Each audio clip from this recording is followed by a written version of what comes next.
What's going on? You're in the Beat Sessions, your place for all things music. I'm your host, Mitchell Weary. Let's talk about this new record from Eric Church entitled Evangeline versus the Machine. He released that on May 2nd.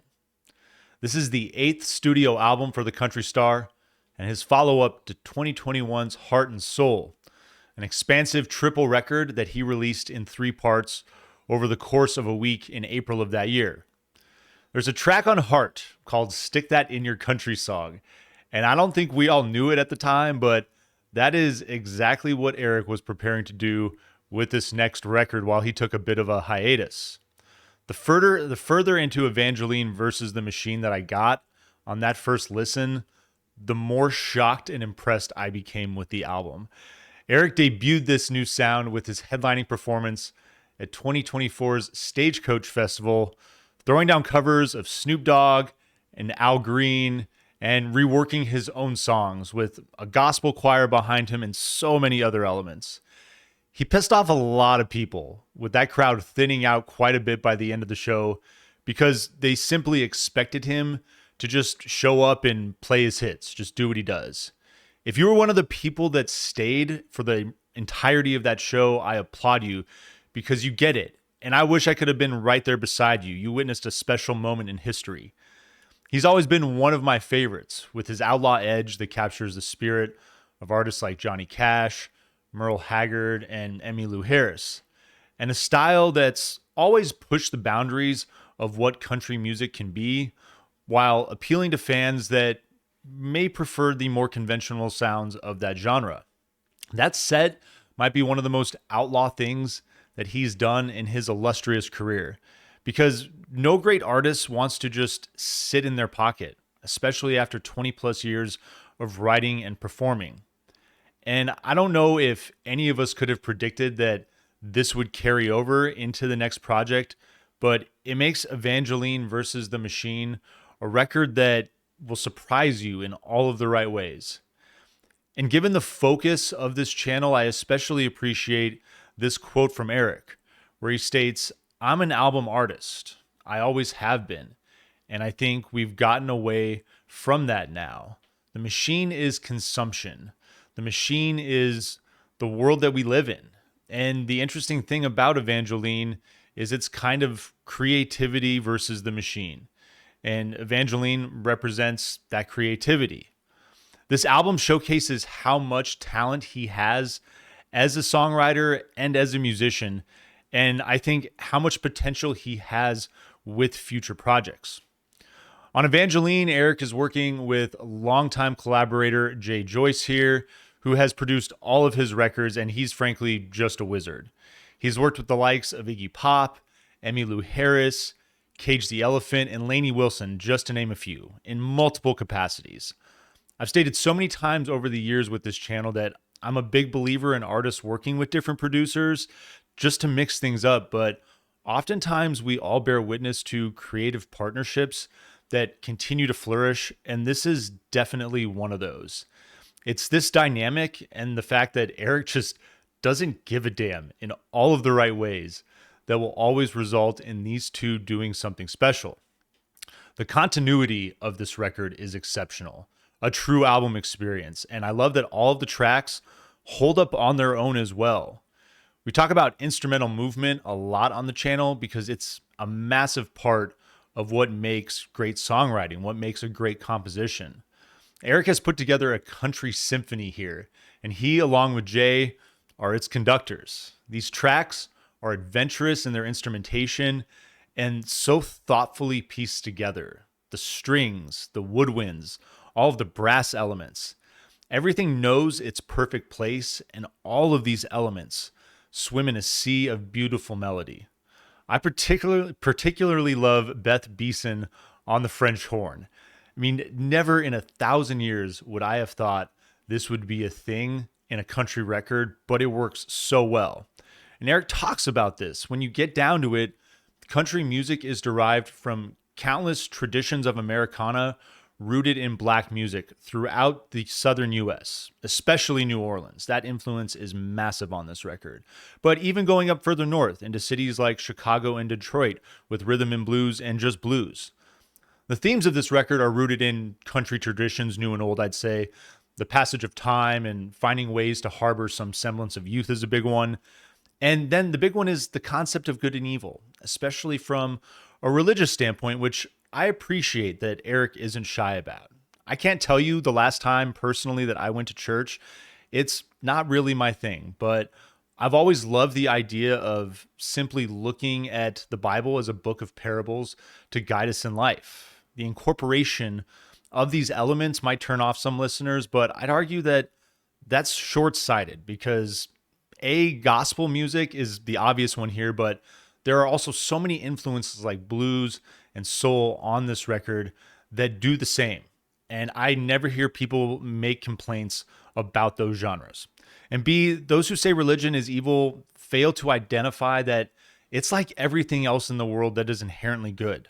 There are bad people out there, and bad people will find ways to take good things and make them evil, use them to their advantage. It's the same with education, charitable causes.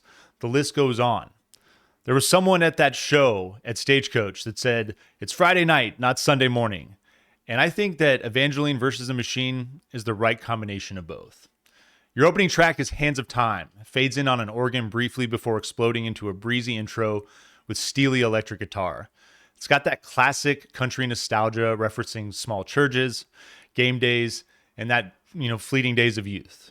It's the most conventional country song on the record, I'd say. Verses transitions into minimalism, driven by acoustic rhythm and prominent percussion, and then the verse continues to develop with organ and a slow build. The chorus explodes into the bright intro feel with some really fun staccato play. I love the shout out to all of the classic songs in the second verse and to Bob Seger in the first. Solo is going to take hold around 2 minutes with a subdued steely slide effect, then leads into a little mandolin bit that slows things down. The acoustic guitar is going to take over with gospel-style harmonies, and then it goes big to the coda. And that continuity that I mentioned, I love the transitions between tracks on this record. Into your second song, Bleed on Paper, written by Casey and Tucker Bethard and Monty Criswell. For you football fans, yes, that is CJ's dad and his brother. It opens with a smooth little military drum roll and droning organ, arpeggiated acoustic hits with this brooding outlaw feel that Eric is so well known for. I love the title, pulling the idea of that rebel outlaw into the arena of songwriting. Verses are going to remain minimal with a great edge in the vocal. Then some sparse horns hit out of nowhere to start bringing this thing to life. Soft bass drum and a swell of orchestral elements fill in and build to enhance that tension. Second verse features a droning synth and great harmonies. That opening drum element hits with that second go around on the chorus that I, really like in this part of the song. And it's just a great slow build on this one. Gospel harmonies do more. They work in on that final go around of the chorus. And it appears to finish at about 4 minutes. But then you get this coda with a soft acoustic play and horns emerge after the dust settles. And just a bit of it's country jazz is what's going on. And this happens a couple times on this record. Your third track is Johnny. It opens with somber acoustic play and gentle percussion, vocal hits to tell a nostalgic tale of missing the way the world used to be, and a big battle between good and evil, with the hopes that Charlie Daniels' famed hero Johnny will come back with his fiddle to fight it. I really like this from a lyrical standpoint. Vocals soar a bit in the chorus with horns that swell around it, and there's this great little moment that sounds like a strummed violin from time to time in this song. You get choir vocals lead into the second verse, which features lots of playful nuance. The bridge is captivating, with countless influences throughout, and just grand soaring vocals. Third verse hits minimally with acoustic guitar, and you get this icy trembling violin that I adore. Vocal harmonies are big as well in this song. The track finishes with a back and forth between subdued and explosive moments before drifting into a fun little lo-fi rock and roll coda that shifts into this dark droning synth element and vocals. And it's going to transition right into your fourth track, Storm in Their Blood. You get softly strummed acoustic guitar and vocal to open this thing up with bits of violin shiver and choir elements. Horns are going to swell and a bit of piano works into the track as well in the beginning. Soft percussion and backing vocals almost operate in percussive fashion. It's greatly used here. I love the fiddle that hits about halfway through and the instrumentation that's going to swim around it. It's going to usher in this rockin' organ-driven portion of the song. Organ is going to cede way to the electric guitar with horns that build behind it as well. And then you get another nice transition into your fifth track, Darkest Hour, which is a big single off this. And what bums me out here is that side A of the record ends and you won't get that cool transition that's featured here. It's all right, though. It's not the end of the world. This track opens with bright staccato violin and more strings that continue to build in. Some delicate acoustic guitar that works in, along with some woodwinds and some other horns. Eric's going hard with the falsetto.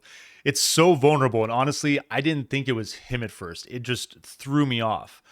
Bright melodies serve to create contrast with the dark lyrical themes, but it's ultimately, I think, meant to be a joyous and uplifting song. Chorus pops with subtlety and a gospel influence that's complemented by horns and woodwinds, which get really playful. Rhythm builds in at about 3 minutes and 30 seconds to get this thing running. It's more R&B than country and finishes with another unique coda. Horns lead in the transition that takes us to our sixth song. It's the title track, Evangeline. Continues to with a brief horn build, but shifts to a more country feel with a big drive and acoustic rhythm, and piano with that French horn doing its thing. I love that element on this record. Big gospel feel here as well. I love the opening lines. I'm still the man that I was, just a little more gray, a little more stay, a little less sting in my buzz. Still chasing a song between a verse and a bridge. I know life is just a chorus we sing along. It's great sentiment there, great country references. I love the strings that build in lovely fashion. The chorus does the opposite of, or the verse does the opposite. I should say the chorus does the opposite of what the verses do. They're somewhat minimal, but I think this is really effective. And I like the slow build back from the chorus into the second verse with the strings, horns, and the choir. Second chorus has more of an R&B influence, and this thing goes big for a minute and then mellows and plays with that staccato swelling. I enjoy that so much. Finishes in mellow fashion as well, and it's going to transition into track number 7, Rocket's White Lincoln, with percussion that's reminiscent of War's Lowrider. I really like the opening. It's really funky with driving percussion and slick bass. Horns add a bit of jazz flair in this moment, and it's a tiny bit psychedelic as well. Might be one of my favorite songs that I've heard all year. I really enjoy this track, especially being the penultimate one. Picks up with the galloping energy at about 2 minutes for a brief period. It's country at its heart, but it's nothing that anyone I'm familiar with has ever done. And lyrically, it's definitely going to have more of that kind of like grounded country feel too. And then 8, your final song is Clap Hands from the 1985 Tom Waits record Rain Dogs. It's an unsettling song with a big Delta influence. The cover opens with this ominous staccato intro, dark arpeggiated riff that works in as well. The vocal hits with percussive programming. You get some strings and horns that vie for attention while the hand claps and timpani carry the groove. This track is a brilliant cover and a brilliant way to close a fantastic record. And I love that Eric Church made this move, that he continues to keep us on our toes this far into his career. A record that is an experience in and of itself. And I can't get enough of that focus. You read interviews with him, and he continues to talk about how with music in the modern age, it's constructed in a way that is killing the album concept. And I can't appreciate him enough. Not even just for the quality of this record, but the fact that he is so thoughtful in that pursuit, that he is so driven to keep the album format alive. And I think it's something that, even though a lot of artists like him are fighting, it's much like the themes on this record. The fight is a good fight, and ultimately I think good will win versus the evil, auto-tuned, terrible disposable singles that we often get a run for maybe 3 or 4 months of, and then they disappear for good reason. So Eric, keep doing what you're doing with projects like this. I can't wait for the next one. But in the meantime, we have Evangeline versus the Machine to enjoy. Can't wait to pick this thing up on vinyl. And I'm going to give this record an 8.6 out of 10. I think it's truly exceptional and one of a kind. and will certainly probably stand out as one of the best records of the year. So I hope you enjoyed this record. I hope you find this review helpful. Please like this video, share it, subscribe to the channel, do all the things to help me blow this project up in 2025, and stay tuned throughout the week for more album reviews. We'll see you next time on the Beat Sessions.